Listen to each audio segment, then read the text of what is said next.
చూడండి అన్న, ఈ 29 రాయాలంటే చూడండి, 10, 20, 21, 22, 23, 24, 25, 26, 27, 28, 29 కదా. ఇవి 9 ఉన్నాయి, ఇది 29.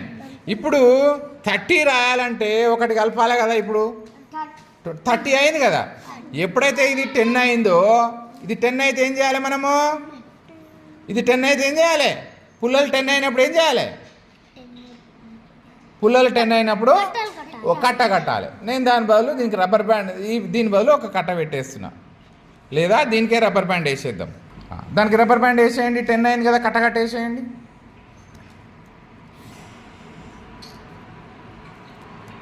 అక్కడ పెట్టేసాం. ఇప్పుడు ఏమైంది చూడండి, 10, 20, 30.